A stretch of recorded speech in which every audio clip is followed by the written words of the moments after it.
राधे राधे दोस्तों, जय श्री कृष्णा। प्रेम से बोलिए गणपति भगवान की जय, शालिग्राम भगवान की जय, तुलसी माता की जय। दोस्तों, तुलसी विवाह की कथा के अनुसार सावण मुनि की पुत्री तुलसी अपूर्व सुंदरी थी। उनकी इच्छा थी कि उनका विवाह भगवान नारायण के साथ हो। इसके लिए उन्होंने नारायण पर्वत की घाटी में स्थित बद्रीवन में घोर तपस्या की। दीर्घ काल तक तपस्या के बाद ब्रह्मा जी ने प्रसन्न होकर उन्हें दर्शन दिए और वर मांगने को कहा। तब तुलसी जी ने कहा कि हे सृष्टिकर्ता ब्रह्मदेव, आप अनंतर हैं, सबके मन की बात जानते हैं, फिर भी मैं आपको अपनी इच्छा बताती हूँ। मैं चाहती हूँ कि भगवान श्री नारायण मुझे पति के रूप में मिले। तब ब्रह्मा जी ने कहा, तुम्हारा अभिष्ट तुम्हें अवश्य मिलेगा। अपने पूर्व जन्म में किसी अपराध के कारण तुम्हें श्राप मिला है। इसी प्रकार भगवान श्री नारायण के एक पार्षद को भी दानव कुल में जन्म लेने का श्राप मिला है। दानव कुल में जन्म लेने के बाद भी उसमें नारायण का अंश विद्यमान रहेगा। इसीलिए इस जन्म में पूर्व जन्म के पाप के शमन के लिए संपूर्ण नारायण तो नहीं, नारायण के अंश से युक्त दानव कुल में जन्मे उस शापग्रस्त पार्षद से तुम्हारा विवाह होगा। शाप मुक्त होने पर भगवान श्री नारायण सदा सर्वदा के लिए तुम्हारे पति हो जाएंगे। तब तुलसी जी ने श्री ब्रह्मा जी के इस वर को स्वीकार कर लिया, क्योंकि मानव कुल में जन्म के कारण उन्हें मायावी भोग तो भोगना ही था। अब तुलसी बद्री वन में ही रहने लगी। नारायण का वह पार्षद दानव कुल में शंखचूड़ के नाम से पैदा हुआ। कुछ समय के बाद वह भ्रमण करता हुआ बद्री वन में आया। यहाँ तुलसी जी को देखने ही वह उन पर मुग्ध हो गया।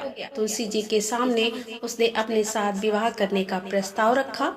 इतने में ही ब्रह्मा जी वहां आ गए और तुलसी जी से कहा कि तुलसी, शंखचूड़ को देखो, कैसा दिव्य इसका स्वरूप है। दानव कुल में जन्म लेने के बाद भी लगता है मानो इसके शरीर में नारायण का वास हो। तुम प्रस्ताव को सहज स्वीकार कर लो। तुलसी को भी लगा कि उनकी तपस्या पूर्ण हुई, उन्हें इच्छित बल मिला है, उन्हें इच्छित फल मिला है। इस प्रकार शंखचूड़ के साथ उनका गंधर्व विवाह हो गया और वह शंखचूड़ के साथ उसकी पत्नी बनकर महल में आ गई। शंखचूड़ ने अपनी परम सुंदरी सती सातवीं पत्नी तुलसी के साथ बहुत दिनों तक राज्य किया।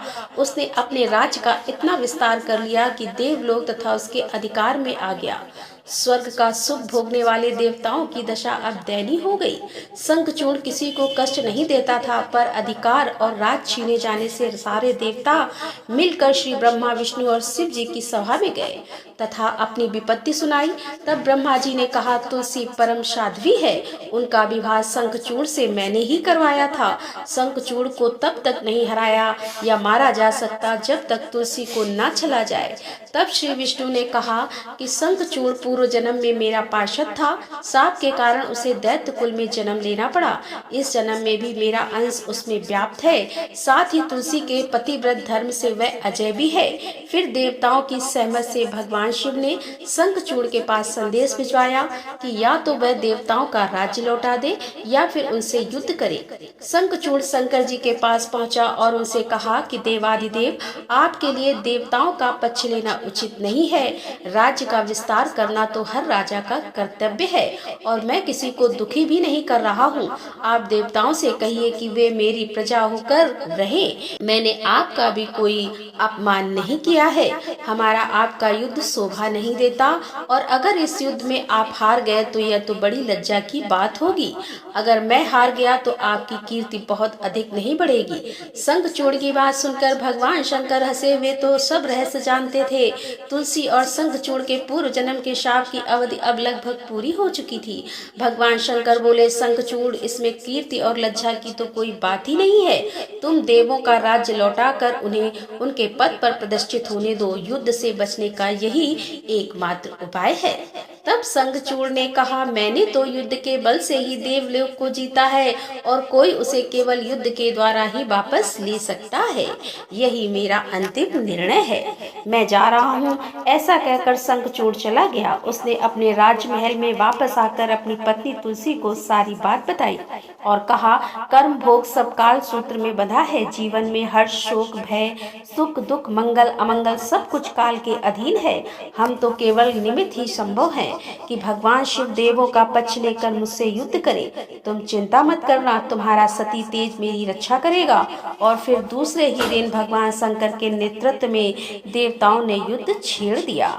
शंखचूड़ ने भीषण बाण की वर्षा करके उनका वेग रोका। उसके प्रहार से देवता डगमगाने लगे। फिर उसने दानवी शक्ति का प्रयोग करके मायावी युद्ध आरंभ कर दिया। युद्ध स्थल पर वह कभी किसी को दिखाई नहीं देता था, पर उसके अस्त्र शस्त्र प्रहार कर देवों को घायल कर रहे थे। देवगण अपने अस्त्र चलाए भी तो किस पर चलाए, क्योंकि कोई शत्रु सामने था ही नहीं। कई दिनों तक इस तरह भयंकर युद्ध चला। शंखचूड़ पराजित नहीं हुआ। तब भगवान शिव ने श्री विष्णु से कहा कि हे हरि, कुछ उपाय करो, अन्यथा मेरा तो सारा यश मिट्टी में मिल जाएगा। भगवान श्री विष्णु ने सोचा, बल से तो शंखचूड़ को हराया नहीं जा सकता, इसीलिए अब छल का सहारा लेना पड़ेगा। उन्होंने तुरंत अपना स्वरूप शंखचूड़ जैसा बनाया और अस्त्र शस्त्र से सुसज्जित होकर वे महल में तुलसी जी के पास आए और बोले, प्रिय, मैं युद्ध जीत गया। सारे देवता भगवान शंकर समेत हार गए। इस खुशी में आओ मैं तुम्हें अंग से लगा लूं। पति को प्रत्यक्ष खड़ा देख और विजय का समाचार सुनकर वह दौड़कर मायावी शंखचूड़ के गले से लिपट गए। इस प्रकार पति पत्नी दोनों ने आलिंगन होकर खूब आनंद मनाया। इधर पराया पुरुष के साथ इस प्रकार के व्यवहार से तुलसी का सती तेज नष्ट हो गया। उनका सती तेज जो शंखचूड़ की कवच के रूप में रक्षा कर रहा था, वह कवच नष्ट हो गया। अब युद्ध के मैदान में इधर शंखचूड़ शक्तिहीन हो गया। यह जानते ही भगवान शंकर ने अपने त्रिशूल से उस पर प्रहार कर दिया। त्रिशूल के लगते ही शंखचूड़ जलकर भस्म हो गया। शंखचूड़ के मरने को जानकर अब श्री विष्णु अपने असली स्वरूप में आ गए। सामने अपने पति शंखचूड़ के स्थान पर भगवान विष्णु को खड़ा देखकर तुलसी बहुत आश्चर्यचकित हुई। अब उन्हें पता लग गया कि स्वयं नारायण ने उसके साथ छल किया है। तब क्रोध में आकर उन्होंने श्राप दिया कि एक सती स्त्री का सतीत्व भंग करने के अपराध में आप हृदयहीन पत्थर हो जाओ। तब भगवान श्री विष्णु ने तुलसी जी के शाप को शिरोधार्य करते हुए कहा, देवी, तुम्हारे और शंखचूड़ के कल्याण के लिए ही मुझे ऐसा करना पड़ा। तुम दोनों को शाप मुक्त करना था। तुम भी अब शरीर त्याग कर तुलसी विरवा के रूप में जन्म लोगी और मेरी पूजा तुलसी दल से होगी। मैं शालिग्राम पत्थर बनूंगा। मेरे शीश पर तुम सदैव आदर से विराजमान होगी। तुम्हारे पति की हड्डियों के चूर्ण से शंख की उत्पत्ति होगी। उस शंख ध्वनि से देवताओं और मेरी पूजा आराधना होगी। जहाँ शंख ध्वनि होगी वहाँ सदैव मैं मंगलमय विराजमान रहूंगा। तुमने पूर्व जन्म में बद्री वन में मुझे पाने के लिए बड़ी कठिन तपस्या की थी। अब अगले जन्म में मैं नारायण प्रस्तर के रूप में बद्रीनाथ वन में स्थापित होऊंगा और मेरी पूजा अर्चना फल फूल से ना होकर तुम्हारे तुलसी दल से होगी। मेरे शीश पर विराजमान होकर तुम मुझसे भी ऊंचा पद प्राप्त करोगी और मेरा भोग भी तुम्हारे बिना स्वीकार नहीं होगा।